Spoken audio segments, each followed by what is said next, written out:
supuesto, claro que sí. Antonio, ¿sabe qué estaba recién venimos hablando de la inflación, como es la radio, ¿no? Que hay que ir cambiando de tema cada rato.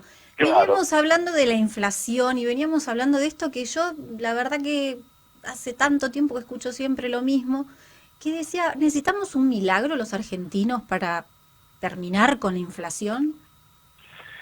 Bueno, por supuesto que la posibilidad existe. Ahora, la inflación no es un fenómeno estrictamente matemático. En realidad es el resultado de acciones hechas por nosotros los humanos, o sea, es el resultado de decisiones que uno toma. Tiene más que ver con el campo de lo psíquico. Es más, vez pasada, en una mesa redonda planteábamos que la economía no es una ciencia exacta como puede ser las matemáticas. La economía es una ciencia humanística, una disciplina humanística como la sociología, como la antropología, porque si bien utiliza estadística, números, ecuaciones, pero hay una variable interviniente que es clave y que no es matemática, que es la conducta humana. Ujú. Entonces, se puede, hablando de inflación, se puede generar, se puede mantener, se puede evitar. Eso tiene que ver más con una cuestión psicosocial. Ahí está, ahí no entraría entonces el tema milagros. Queremos saber cuáles son, dónde decimos que es un milagro, cuándo está bien dicho, esto es Bueno, un milagro. fíjate que en la vida cotidiana, en el hablar cotidiano, cuando ocurre un hecho extraordinario, inesperado, uno, uno fue a dar el examen final y la verdad que de las 10 materias solamente había estudiado 2. Y te toman de esos 2 ítems de la materia, te toman esos. Aprobaste, salís, mirás a tu compañero y le decís, che, esto fue un milagro, justo me preguntaron de lo que sabía, de todo lo demás no sabía, me preguntaron esto, aprobé. Entonces, en la vida cotidiana, en el hablar cotidiano, milagro es cuando ocurre algo repentino, inesperado. ¿Y de dónde viene esa asociación? Si vos buscas en el Diccionario Real Academia Española la palabra milagro, te la va a definir como acción directa de Dios en las cosas humanas, en las cosas de las personas. Esa es la idea de milagro desde la religión, desde lo teológico, la acción directa de Dios sobre las cosas de los hombres. O sea, ocurrió algo que no lo puede explicar la naturaleza, la geología, las acciones humanas, ocurrió algo que viene de otro lado, hubiera dicho alguna de nuestras abuelas. Bueno, ese es el concepto de milagro. Ahora, hay que tener en claro cómo, por ejemplo, para poner un dato de algo que podemos entender rápidamente todos, en la Iglesia Católica, si vos tomás un libro de religión de la Iglesia Católica de hace 500 años, del 1500, vas a encontrar que da un listado de cosas, son signos inequívocos de milagro y dice una cantidad de cosas. Cosas que hoy ni la misma religión aceptaría como milagro. ¿Por qué?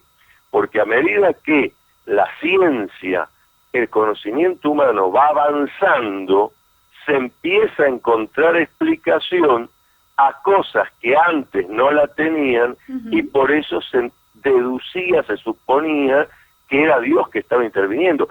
Cierto tipo de curaciones que hoy la medicina explica perfectamente, pero que en otra época eran inexplicables.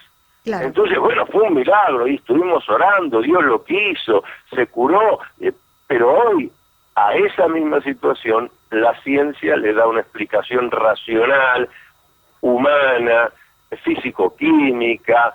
Entonces, la definición de qué cosas concretas pueden llamarse milagro, hasta la misma religión, con el avance de la ciencia, ha ido sacando. Bueno, esto no, lo otro no.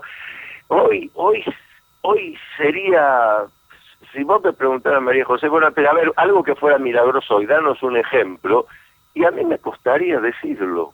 La verdad, te tengo que decir, deme un par de minutos, lo voy a pensar, porque una cantidad de cosas que no hace 500, hace 100 años, solamente se podían explicar por un milagro, hoy la ciencia lo explica. Claro. ¿Y cómo se define entonces? ¿Quién define cuándo es un milagro y cuándo no? Porque, por ejemplo, para transformar a alguien en santo, siempre escuchamos que tiene que haber casos de milagros y demás, ¿no? No sé si esto es verdad o es leyenda. Claro, claro, exactamente. Fíjate, la Iglesia Católica Apostólica Romana tiene un área que es justamente la que se dedica a investigar si una persona, que puede haber sido un religioso, una religiosa o no, un laico, en su vida o después, ahí nos vamos acercando mejor a la definición actual de milagro, o después de desencarnado, después de fallecido, ayudó a que se produjera un milagro.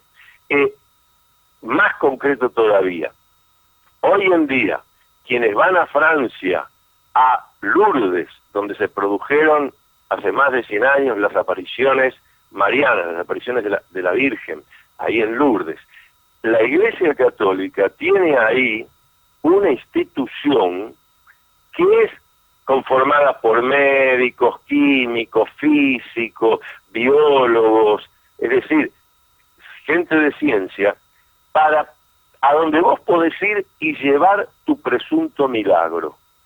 Y ellos lo estudian primero científicamente. Bueno, si la ciencia no lo puede explicar, entonces ya puede pasar al área teológica, a ver si fue un milagro. Pero, en general, hoy eso es difícil. Por eso, en general, cuando la Iglesia beatifica, o más aún cuando santifica a alguien, en general se trata de milagros ocurridos después que la persona ya falleció. Es cuando se nos dice, bueno, yo tenía una enfermedad incurable y fui, recé, le pedí a tal que intercediera ante Dios. Y, milagro, estoy curado. Bueno, esa podría ser para la Iglesia Católica hoy una señal de milagro. Claro, y eso baja se hace todos los análisis, ¿no? Absolutamente. Bajo un estudio exhaustivo para que de verdad sea así.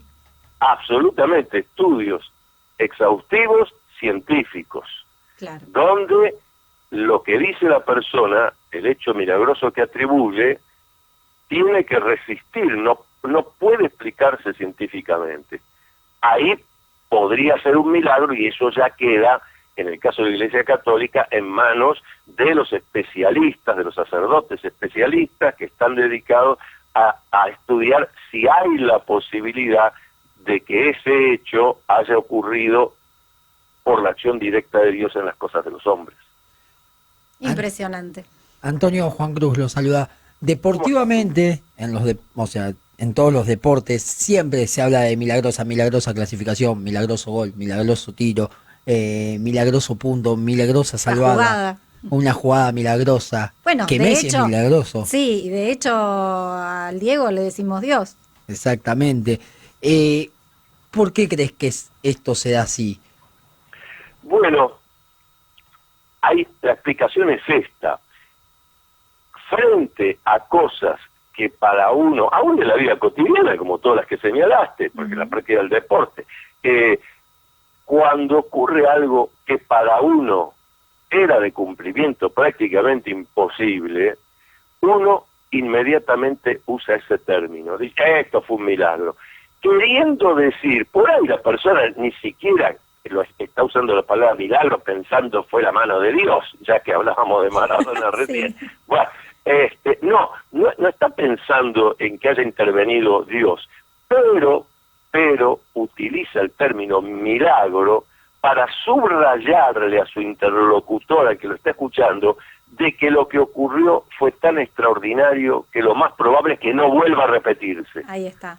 Un gol hecho de esta manera que justo pegó y es un milagro. La posibilidad de que esto vuelva a suceder, yo no lo voy a ver en mi vida, dice la persona. Bueno, por eso le atribuye la idea de milagro, de algo extraordinario, irrepetible. Muchas gracias, Antonio. Bueno, al contrario, al contrario. Muchas gracias y por supuesto la semana que viene nos va a sorprender con algún tema, ¿no? Que tenga que ver con la Semana Santa, la Cuaresma y este camino que estamos transitando.